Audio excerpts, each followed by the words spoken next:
Salam, salam damai sejahtera untuk saudara-saudari sekalian.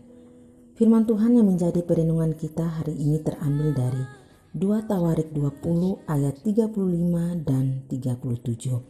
Demikian firman Tuhan. Kemudian Yosafat Raja Yehuda bersekutu dengan Ahazia Raja Israel yang fasik perbuatannya. Tetapi Eliezer bin Dodawa dari Maresa bernubuat terhadap Yosafat, katanya, "Karena engkau bersekutu dengan Ahazia, maka Tuhan akan merobohkan pekerjaanmu." Lalu kapal-kapal itu pecah dan tak dapat berlayar ke Tarsis. Saudara-saudari yang terkasih dalam Tuhan, pergaulan kita dengan sesama dapat mempengaruhi relasi kita dengan Tuhan.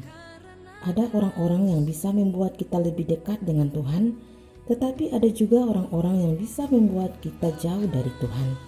Karena itu, bijaksanalah dalam membangun relasi, dalam berteman, dan dalam membangun kedekatan dengan siapapun. Yosafat, raja yang suka memuji Tuhan.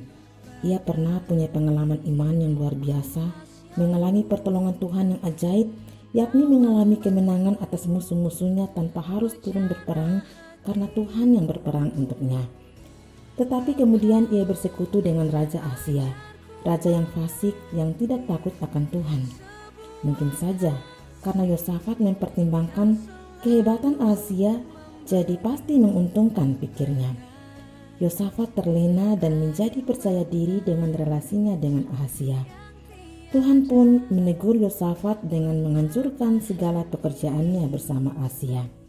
Saudara-saudariku, bijaksanalah dalam memilih dan membangun relasi dengan orang lain. Lihatlah dengan siapa kita bergaul dekat. Jika kedekatan kita dengan orang lain membuat kita mulai mengabaikan Tuhan, mulai membuat kita kompromi dengan dosa, atau mulai ikut-ikutan hal-hal atau kebiasaan yang buruk, maka hal-hal buruk akan mendekat dan mengecaukan kehidupan kita.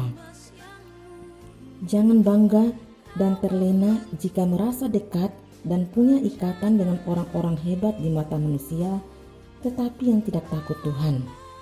Makin dekat dan akrab dengan orang-orang yang tidak mengasihi Tuhan, yang tidak takut sama Tuhan, sama dengan makin dekat kita dengan hal-hal yang dapat merusak persekutuan kita dengan Tuhan, merusak pekerjaan baik, dan merusak masa depan kita. Firman Tuhan dalam 1 Korintus 15 ayat 33 mengatakan, "Janganlah kamu sesat. Pergaulan yang buruk merusak kebiasaan yang baik."